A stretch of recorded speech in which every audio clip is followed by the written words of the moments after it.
Assalamualaikum warahmatullahi wabarakatuh. Ergaa gabaabduu tokko yoo heddummaate daqiiqaa 5 daqiiqaa 6 hin caalu sirriitti dhaggeeffadha. Rakkoon shamarran Oromoo biyya alaa keessa jiraatanu jechuudha akkuma itti fufetti jira. Miidhaan shamarran Oromoo jechuudha miidhamaa turanis miidhamaa jirus. Mootummaan Itoophiyaa shamarran Oromoo gaafa biyyaa baatu karaa seera qabeessaatiin biyya keenya irraa yaati. Akka itti biyyaa yaasu malee akka isin itti jirtuuf namni meeqa akka biyyarraa ba'e meeqa akka nagaadhaan galaa jiru wanti to'ataa jiru hin jiru. Mootummaan kana keessa harka hin qabu. Mootummaan Itoophiyaa jechuudha shamarran keenya hin daldalaa jira. Horii godhamanii gurguramaa jiru jechuudha.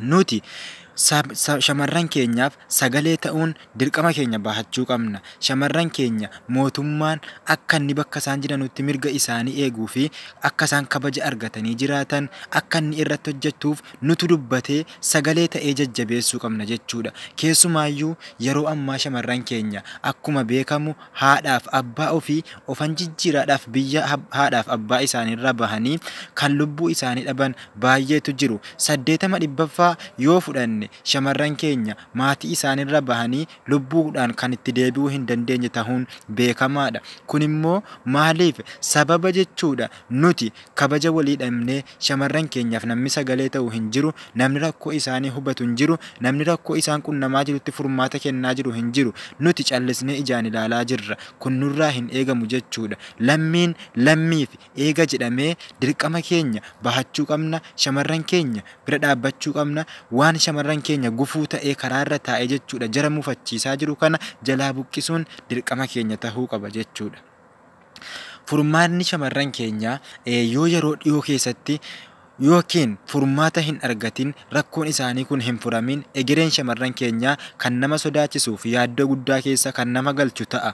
Haa ta'uuti yeroo akkana jennu nuti yoo nuti wal kabajne ormis nu kabaja jechuudha. Gama biraatiin shamarran keenya motora yookiin shufeera qabsoo Oromoo akkasiin taate wal naman gaafachiisu. Gaafa lammii Oromoo tokko rakkate jedhanii gargaarsi tokko uumame ga'ee olaanaa kan taphatu shamarrani. Namni 100 yoo ka'ee fakkeenyaaf garee tokko irratti hirmaate kan 80 keessaa jechuudha 80% shamarran akka ta'e beekamaadha. Shamarranii akkasitti ija nu jabeessaa jiru. Nuti immoo gaafa callisnee teenye yookaan gufuu jalatti taanu maaltu nurraa eegama? Yeroo ammaa keessatti akkuma isin beektan keessattuu biyya Beeruut keessatti shamarran keenya taraa ilmoo namaatti akkasiin ilaalamaa hin jirree fi mirgi namummaa isii akka inni sarbamaa jiru eenyinuu hin beeka. Shamarran keenya biyya Beeruut keessatti akka looniitti ciifamanii qalamanii maddabamaa jiru jechuudha. Akka horiitti jechuudha. Kun immoo maaliif ta'e? Mootummaan Itoophiyaa maaliif bakka isaan jiranutti nageenya isaanii hin eegsifne? Maaliif mirgi isaanii hin kabajamne? Baay'ee nama yaachisa jechuudha. Shamarran keenya rakkoon isaanii kaleessa isaan qunnamaa ture irraan dhaabbanni dhalli akkuma itti fufetti jira. Akkamiin shamarran keenya kaayyoo biyyaa baateef sana hojjetattee guuttattee jetti mirgi sii hin sarbamu hin hojjetti yoo isin maallaqa gaafatte deebiin isaanii jechuudha hajjechaa fi fannisuu fooqa adda addaarraa gadi darbuudha.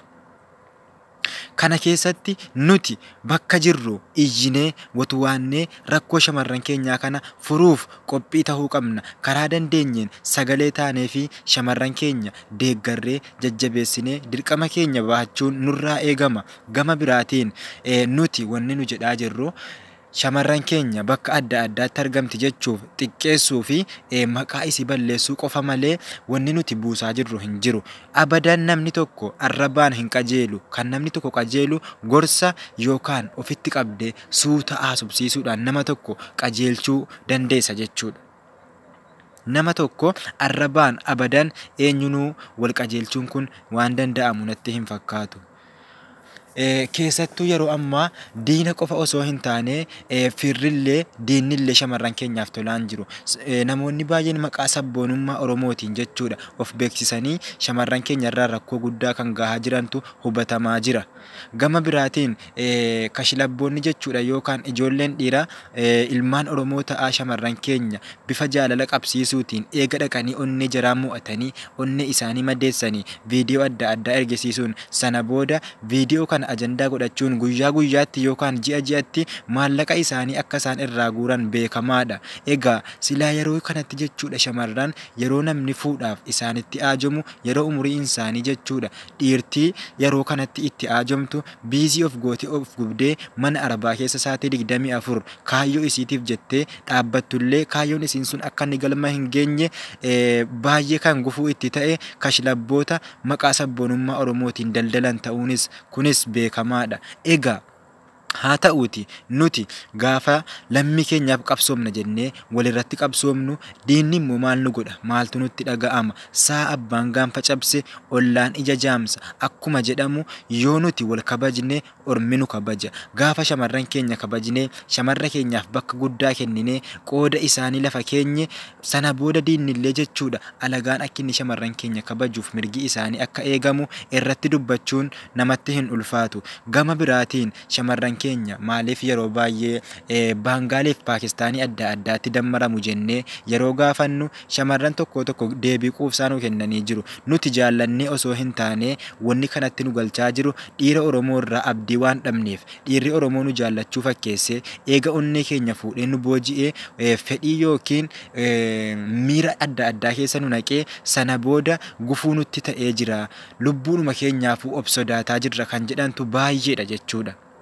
Egaa akkuma beekamu isinis argaa jirtu shamarran keenya irratti kan rakkoo guddaa ta'aa jiru tokko ijoollee Oromoo ta'aa warra kashlabboota warra jechuudha obboleettii qabaataa shamarran keenya irratti duulaa jiran haa ta'u gama biraatiin shamarran keenya irratti maaliif duulamaa jira yoo jenne namni tokko eessaan immoo irratti duulamaa jira yoo jedhame nama jaallatu fakkeessee hattaa jechuudha geessee bakka nikaa hidhannaa geessee ulfeessaniif ilmoo harkatti darbanii waan isin waggaa meeqa dalagatti harkaa fuudhanii harkaa baduudhaan shamarran gara itti deebi'an dhabuudhaan waan waggaa meeqan dalagan dhabanii ija maatiitti galanuun dhabuudhaan kan dhaqanii diinatti ida'amaa jirantu jiru kan alagaatti ida'amaa jirantu jiru shamarran keenya kana keessatti jechuudha namoonni baay'een mirga keessan sarbaa jiru mirgi keessan eegamaan jiru haa ta'u wanna kana irratti akki nuti itti dubbachuuf nu barbaachisaa jiru wanni kun dhaabbachuudhaaf bakka jirrutti qeerroon feesbuukii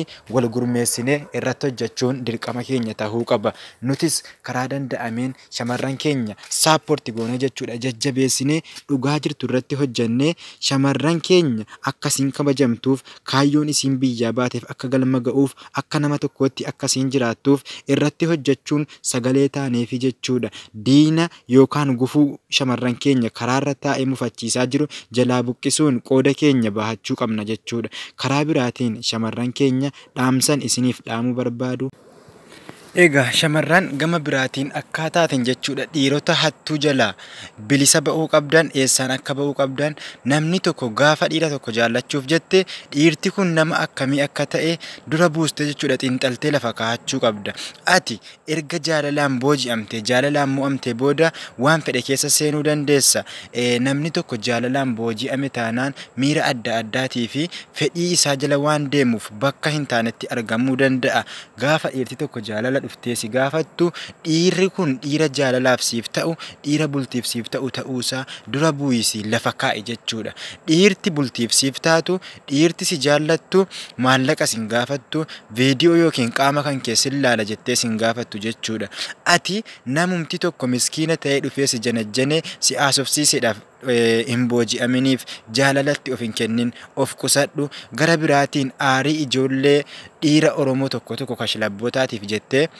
hidhattee dawlaa adda addaa wajjiniin sagaagilummaa yookiin waan adda addaa hojjettee maatii kan kee maqaa balleessite ofillee maqaa xureessite hin jedhin ati kaayyoo kan keessana qofaaf hojjedhu dhugaadha nama kaayyoo fokkolu gowwaan cabaaseetii jedhan ati kaayyoo kan kee biyyaa baateef sana irratti hojjetadhu kaayyoo kan kee malee oduu namaatiif bakka hin kennin jaalala yookaan fuudhaaf eeruma dhabdee miti kanatti biyya abbaa keetiirraa gadi baate of jijjiiruudha kaayyoo kan kee jijjiiruudha maatii kan kee akkuma nan jijjiira jettee jechuudha irraa baate sana kaayyoo kan kee qofaaf hojjedhu gama biraatiin wanni isiniif galuu qabu isin ijoolleen shamaraa safuu Oromoon qabdi jechuudha. Oromoon safuu guddaa qabdi, safuu eeggadha. Gaafa shamarri tokko dogongorte baatanii irratti duuluu osoo hin taane akka obboleettiitti itti aantanii haasofsiisuudhaan akka isin qajeeltu keessaan akka gorsitan kabajaan isin gaafanna jechuudha. Keessumaayyuu rakkoon shamarran keenyaa kun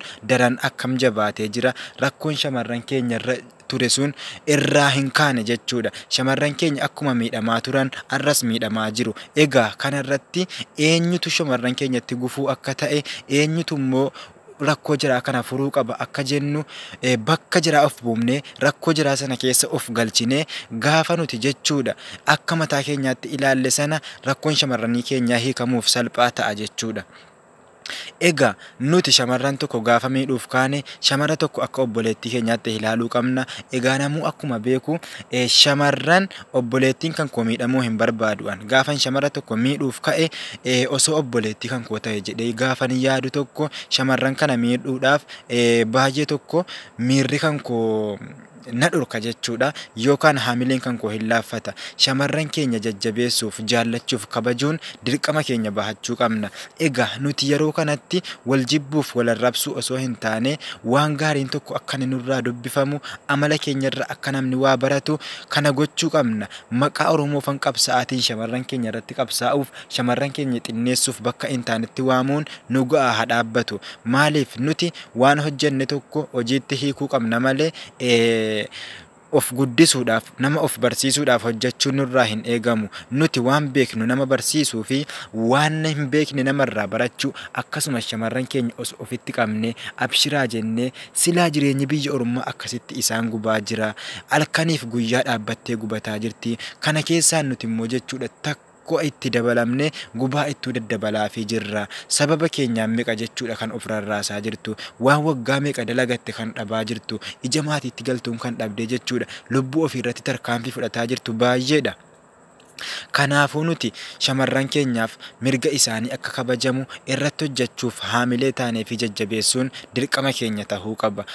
Keessumaattuu mootummaan Itoophiyaa shamarran keenya bakka jirtutti nagummaa isiitii fi mirgisii akka kabajamu akka nama tokkootti waan hojjetachuu qabdu tokko akka hojjetattee nagaan biyya abbaasiitti deebitu akka inni hojjetuuf kan sagalee ta'uu qabu eenyunni nuyi jechuudha. Meemee shamarran nuuf malee eenyuun qabdi shamarran keenya jechuudha. Kan xiqqeessaa jiru diina osoo hin taane nuyi maaliif gaafa nuti shamarran keenya kabajne yookiin shamarran keenya kaayyoo isaanii akka isaan galmaan ga'atanuuf deeggarree haamilee taane isaan jajjabeessine hormillee akka inni jara kabaju dirqama ta'a jechuudha. Egaa akkuma beekamu shamarran keenya amma shamarran biyya Arabaa jedhee kan maqaa moggaasee waamaafii jiru eenyunni nuti Oromoodha jechuudha. Osoo dhiiga keenya taatu maqaa maaliif maqaa hin taane itti waamna? Shamarran biyya Arabaa gaafa jennu shamarran biyya Arabaa ija nu jabeessite nuuf taate jechuudha. Nu guddiste malee wanni isin nu xiqqeessaa jirtu hin jirtu. Nuti immoo shamarran biyya Arabaa gaafa jennu akka bineensa bosonaatti ilaalamaa jirti. Sadarkaa namaa keessaa baafamtee ilaalamaa jirti. Sadarkaa xinneenyaatti waamamaa jirti. Kun immoo waan nurraa eegamu miti. Maaliif mataa si gadi cabsitu? Isiinoo miskiina maaliif haamilee si tuqxu? Maaliif arrabsitu? Maaliif xiqqeessitu? Waa miti keessaan gorfadhu. Yoo tokko dogongorte nam tokko jettee shamarran biyya Arabaa jettee maqaa ittiin baasin. Maqaa hoggaaftee ittiin hin waamin. Kan keessa obboleettiin bor bakka isinitti rakkattu hin beekamu. Adhaaf bor ta'ee kootis keetis obboleettiin gaafa isin biyyaa baatu Allahu aalam rabbiin qofa beeka. Kanaafuu hin cakkanin jechuudha. Rabbiin siif kaffala. Haqa shamarranii hin nyaatin. Shamarran sa'aatii 24 akkana gubattee qaama isii dhabde jechuudha. Jireenya isii hunda obsaan kan dabarsaa jirtu mana Arabaa keessatti. Ati immoo gaafa dhufte jechuudha kaayyoo isii sanatti gufuu taatu mee maaltu sitti dhaga'ama akka nama tokkootti? Aafiyaa rabbiin siif kennee osoo jiru maaliif shamarran cinqita? Maaliif shamarran abzabda? Atoo fakkeenyaaf nama jaalala qabu fakkaattee nama jaalala beeku fakkaattee gaafa shamarran tokko gowwoomsite miira adda addaa keessa galchite tooftaa maallaqa isii itti nyaatanuun hojjetta. Shamarran safuu beetti jechuudha. Ilmaan nama gurguddaati. Maatiin kan koo yoo na dhaga'e maalan jedhaaf eessatti hangalaa kan sodaattu maallaqa waan dalagdee si qallabaa jirti. Maaliif gufuu itti taata? Shamarran keenya amma booda dhiira tokko jechuudha gaafa haasofsiiftu dhiirri kun nama akkamii akka ta'e gaafadhu. Dhiira galgala kana aadii si gaafattee borganama si dawwaltee jaalala si gaafattu hin sobdiin keessummeessin. Dhiirti tokko kan jaalala beektu dhiirri jaalala dhugaa siif qabdu sin gaafattu jaalala, jaalaluma sin gaafattu si sodaatti jechuudha. Ati itti yaadii ka'ii nama kanaan dubbadhu, namni kun eenyu akka ta'e dubbadhu. Ammas isin warri shamarraa dhaamsan isiniif qabu, dhiira isin nyaataa jirtu hin sodaatina, kan viidiyoon isin gowwomsitu hin sodaatina, suuraa isiitiif bakka isin jirtu kana maxxansaa jechuudha. Kun farra keenya ta'eera, akka itti sochoonu dhabneerra, akka itti of jijjiiru dhabneerra jedhaa himadhaa. Nuti sagalee isiniif taana. Kanaafuu shamarran keenya xumura irratti dhaamsan isiniif dhaamuu barbaadu tokko, dhaamsa gabaabduu tokko, eenyuu nu taanaan amma booda waa'ee viidiyoo kan keetiitiif waa'ee suuraa kan keetiitiin sodaachifamtee hin gowwomin. Nuti qeerroon si faana jirra jechuudha. Si wajjin jirra. Bahi himadhu. Suuraa isaa qofaaf bakka jireenya isaa sana nuuf dhaami. Ati immoo kaayyoo kan keetiif ammayyuu hojjetadhu jechuudha. Mataa gadi qabadhu. Egaa sagalee kana hundumti keessan akka waliif daddabarsitanu, akka irratti hojjettanu, akka mirgi shamarran keenya akka kabajamuuf qooda keessan ba'attan kabajaaf jaalalaan isin gaafanna. Nuuf dhagaa, hojiirra nuuf oolcha. Waan hojjetamu kana, waan dubbatamu kana hojiitti hiikaatii sagalee nuuf tahaa jechuudha. Waan dubbannu hojiin agarsiisa. Saayinsii qofa osoo hin taane hojiitti hiikamee dubbatamuu qaba. Nuti gaafa nuti shamarran keenyaaf bakka guddaa horanne, bakka keenye, shamarran keenya jaallanne, shamarran keenya nu dhiiftee bakkaa bakkatti socho'uu hin dandeessu. Kanaafuu amma jechuudha ijoolleen dhiiraa of bartee jettutti jaalala irraa hin qeebalin, jaalalaan si madeessitee si nyaatiin of bartu. Ittiin hinaaseen jechuudha. Kaayyoo kan kee malee kaayyoo kan kee itti fufi. Gaafa siin of bartee of sirreessitee akka nama tokkootti dhufte keessummeessi. Hangasitti immoo jechuudha obboleettii kan kee ilaalaa jirta, akkasiin itti azzabamaa jirtu. Egaa shamarran keenyan dhaamsi nuti isiniif qabnu har'aaf asuma irratti xumuraa, gara fuulduraatti illee akka walitti deebinu inshaallah yoo rabbiin jedhee waan tokko irraa hin dubbanne rakkoo keessanis jechuudha isinii wajjin qoodachuudhaaf qophiidha jechuudha nuti. Egaa namni isiniif dubbatu dhibus rabbiin kan keenya isinii wajjin haa jiraatu. Nuti illee jechuudha eegantanaa hanga danda'ame tokkoon isin cinaa jirra. Galatoomaa ulfaadhaatii yaada kanarraa barumsa gaarii akka argattan abdii guddaan isinirraa qaba. Galatoomaa ulfaadhaa.